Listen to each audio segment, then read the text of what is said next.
Hi, everybody. Danielle here with Resilient Stories, and today we are interviewing Joan Peters. She wrote an article recently for our website about psychoanalysis and how that impacted her life. So we'll kind of let her tell us a little bit about herself and get to meet her. So, yeah, I think a lot of people wonder what is psychoanalysis and how is it different from ordinary therapy, which I've had too, and and Most of maybe us start. have. Yeah, right.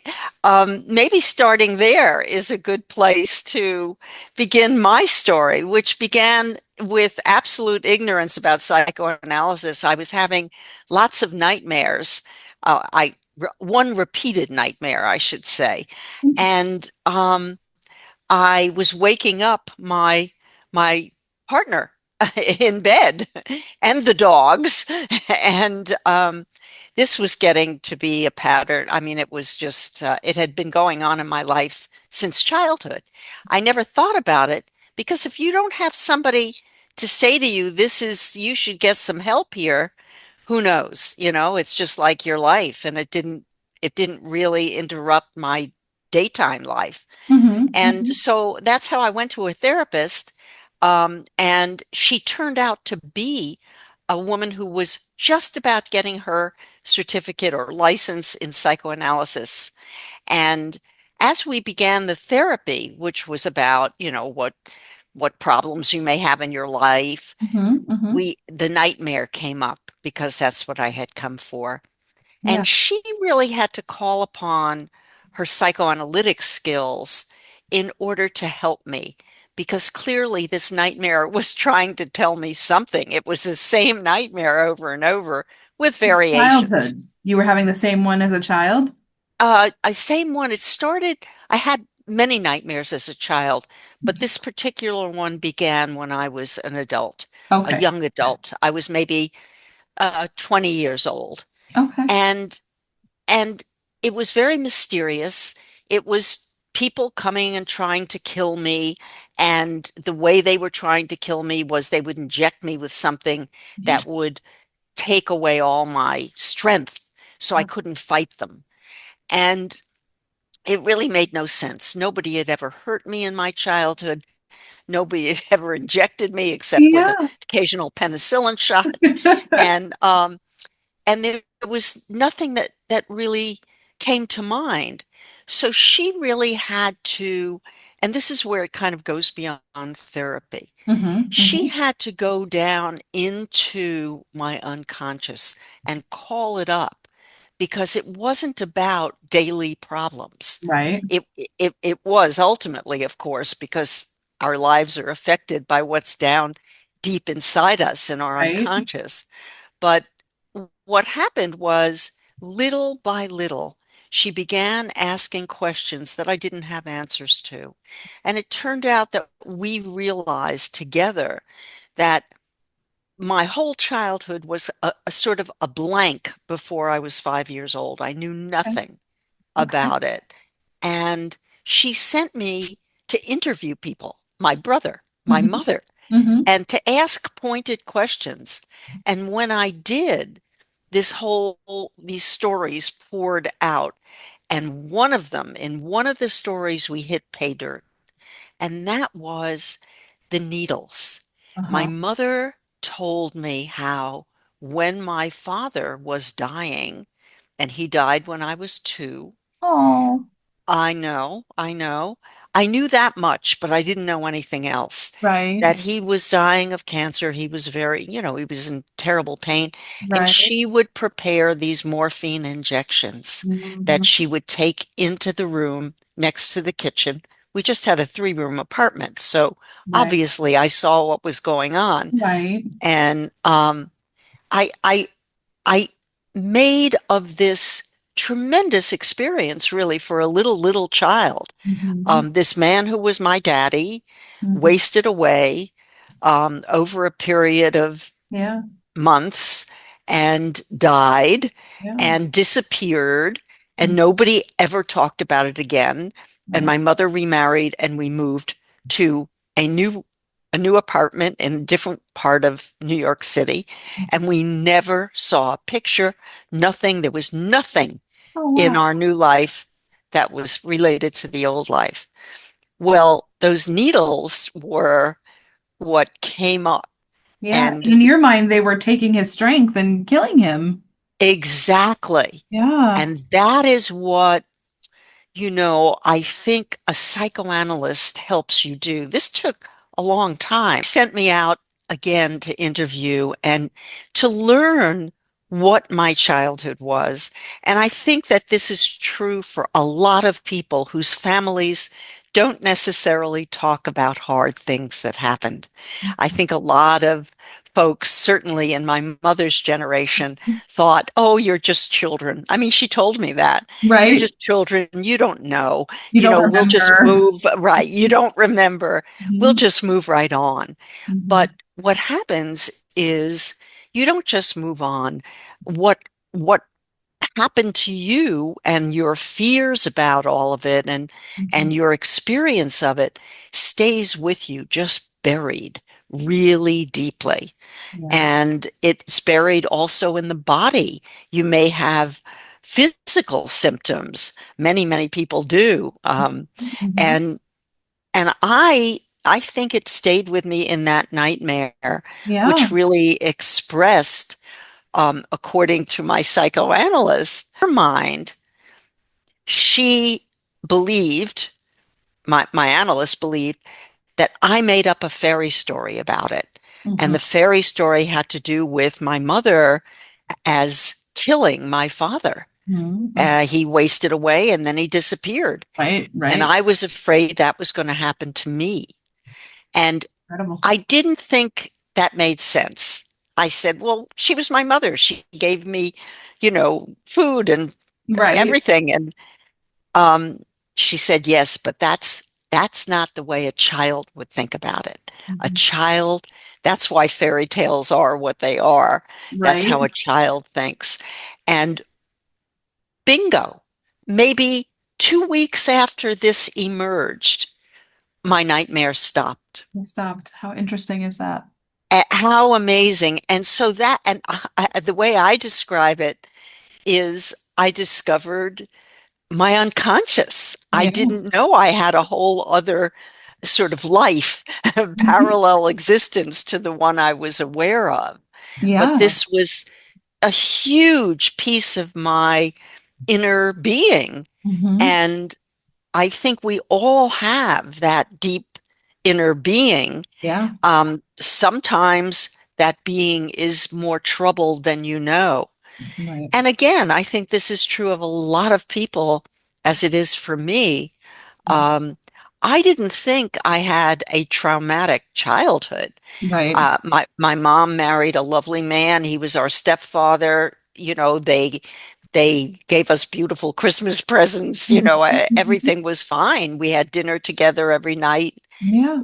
It wasn't, there was nothing I could locate that would tell me there was something terribly wrong. Yeah. But I think that when you go back into your childhood, you find out that trauma does not have to be about being locked in the basement or being beaten by an alcoholic, parent or something.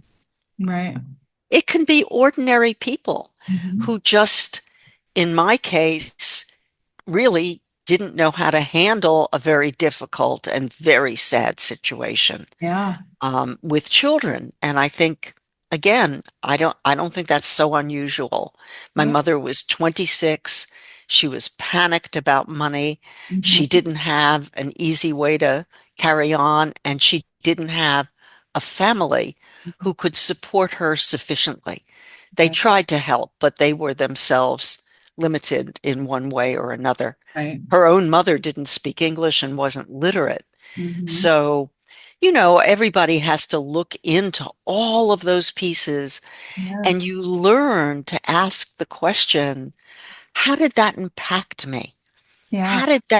What did that do to me?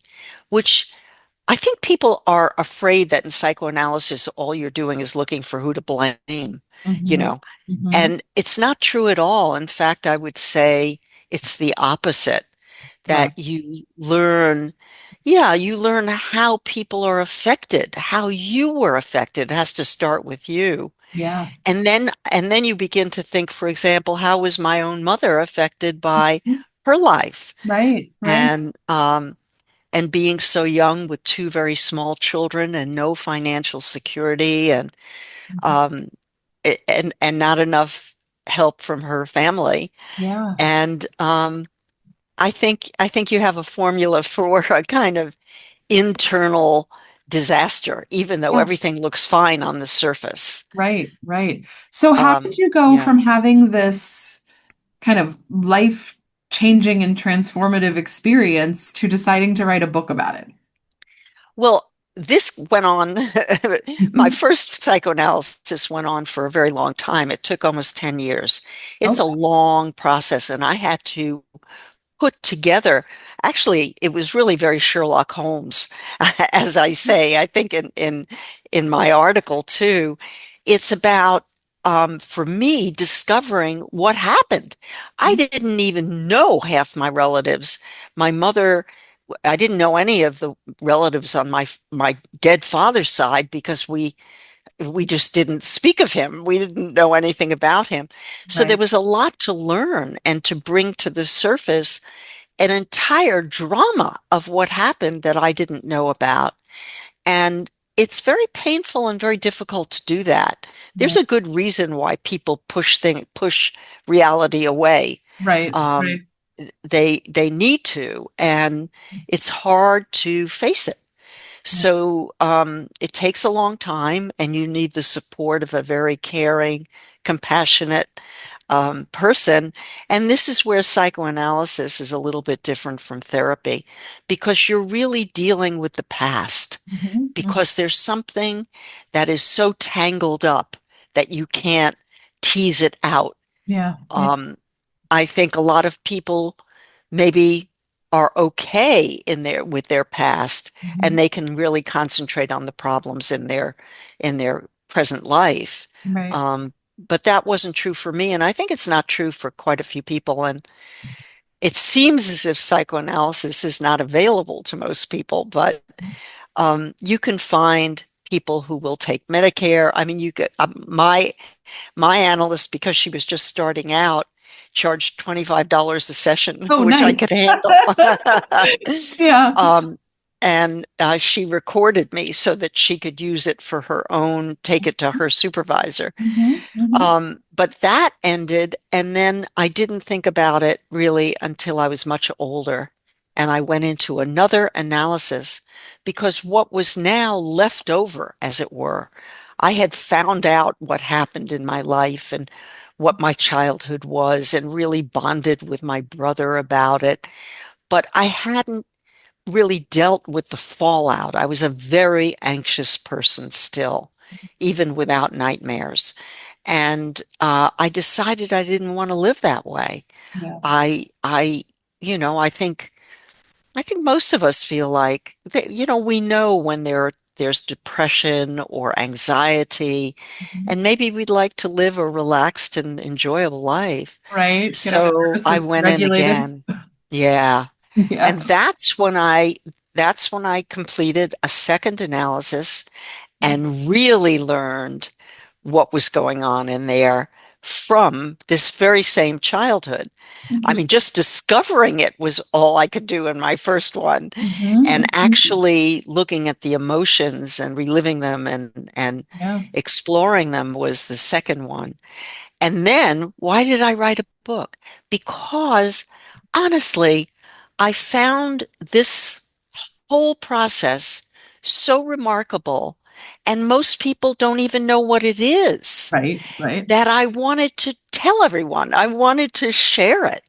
I wanted to let other people know Mhm. what some of the tools are that you can use in your everyday life that I discovered in this process Yeah. and I now use all the time.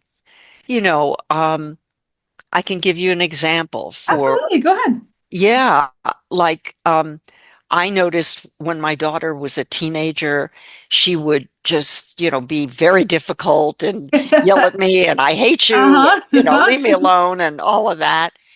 And I would go into a panic and I would find myself placating her rather than really, really holding on to what I thought and the Yeah. discipline or whatever. And I think all of a sudden one day it came out. My analyst pushed me and pushed me about why I couldn't say no to her for a particularly terrible idea that she Right. wanted to execute. Right. And that would have been even dangerous. And I, Mhm. I was finding myself so scared of saying no to her. And what came out, which surprised me, was I was afraid she wouldn't love me anymore. Mhm. And my analyst talked about the fact that children love their parents. They don't stop loving you. Why was I so afraid that Right. my own daughter wouldn't love me? Mhm. I'm a pretty good mother. And um, and I think that was a turning point for me to learn that what I was doing, and it's a little complicated, but that's the relationship I had with my mother. My mother was so terribly traumatized by what happened to her as a young woman, and before that as well, which I knew very little about previously, that she wasn't a nurturing type. Right. She wouldn't ever put her arms around you and, they're there, honey, it's going to be all Right. right. We didn't have that. We just had, don't trust anybody, rely on yourself. Yep. She was a tough broad. And what I took from that was my own fear as a child that her inaccessibility Mhm. was that she might not love me anymore. Right. And Right. often I was really alone as a child in my experience of it. And my mother was unavailable, preoccupied, very, very bitter, for all understandable reasons. Right. Right. Um, but I think that that was what I needed to understand was that I was projecting onto my daughter the Mhm. exact relationship I had as a Yeah. child to my mother. Yeah. And once I saw that and saw how much fear there was in me of losing my own mother's love, Mhm. I could, it all released, it relaxed. Yeah. I wasn't, I wasn't so scared anymore. Yeah. And that's a psychoanalytic moment for me Mhm. of, I mean, that happens to be, maybe what they call an enactment, something that you're doing in the real world. But Right. there were many things that carried that same fear of Mhm. not being loved, if a friend didn't call me back, Right. Right. all of that. They don't love me anymore. I can't hold on to love Yeah. because something happened that was pretty dramatic and my mother changed. She went from whatever she was before, which I don't really remember, Right. to being a pretty, as I say, tough broad. And and that was, in my understanding, a loss of love or that she might disappear on me. Right. Um, she used to tell me about a friend of hers who left her children Oh my and went God. off and married a man who didn't want children Oh my and gosh. lived a very fancy life. Right. And I knew somewhere inside of her, she thought, Right. I, Gosh. I think I could have done that. But she Yeah. was she was much too principled a person. She would never have left us. I Right. kind of knew that, but what I was keen Still. to, right, was her Yeah. fantasy, Yeah. and a sense that we were burdens to her, Mhm. not that we were, a delight, as Right. hopefully Right. children are to their parents. Right. Right. So, yeah, those are some ways that you can see what psychoanalysis the second time brought to my life and how it really lowered the anxiety. And I wanted to write about that too, about Mhm. how and when and why it can dig into places that are holding you in these really old emotional states, Yep. Yep. um, and release them and allow you to move on in a much more lighthearted way, with a sense of security Yeah. in the normal attachment world that we have of connections and Right. love Right. and all of that. And I think we all have areas where we're secure and areas where we don't feel secure. Right. And sometimes those require a deep dive of real exploration, sort of like going down in a diving bell and looking around down there to see what it was and what it is. Yeah. Very, very interesting. Okay, well, we have just a couple more minutes. Was there anything else that you want to let people know about psychoanalysis that you haven't already said, or maybe how they can find an analyst or anything like that that you want to add? Well, yes, and practical information if people are interested. One of the things you can do, there are institutes in certainly in every city. I Mhm. don't know, maybe in small towns, but they're training analysts there, and that's where you can get maybe a more affordable analyst. Okay. Um, and that it's such an incredible resource for people who have experienced chronic depressions and anxieties and and just problems, maybe repeated patterns of Mhm. behavior, Mhm. choosing the wrong partner or having difficulty at work, whatever it is, however your being expresses pain or Yep. difficulty, Yep. that's something that sometimes you really need to go deeper and to look at your past, at your childhood, and also in the relationship with the analyst.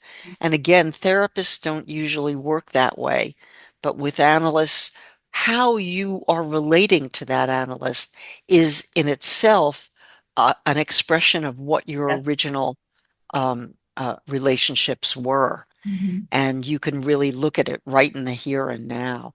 Mhm. So there's so much to take into your everyday life, and you learn to read the signals from your unconscious. Mhm. So, for example, if you have insomnia and you wake at night, that's your unconscious trying to tell you something. Yeah. Um, I have restless leg syndrome. And when I have an episode, I know my unconscious is saying, take a look right here, right Yeah. now. Yeah. And even if you don't want to, and even if it makes no sense, keep going, keep exploring. And I kind of outline in my book, and I think in the article too, some ways that you can do that and and learn more about what you really need, what you really feel, and what's going on for you. Yeah. Yeah. Well, what a pleasure this conversation has been. Thank you so much for your time today. If you guys are interested in learning more about psychoanalysts, you can read the article over on resilientstories.com. And we have all of the links in this video over to that and to Joan's book and her website. And we'll catch you guys next time. Thank you.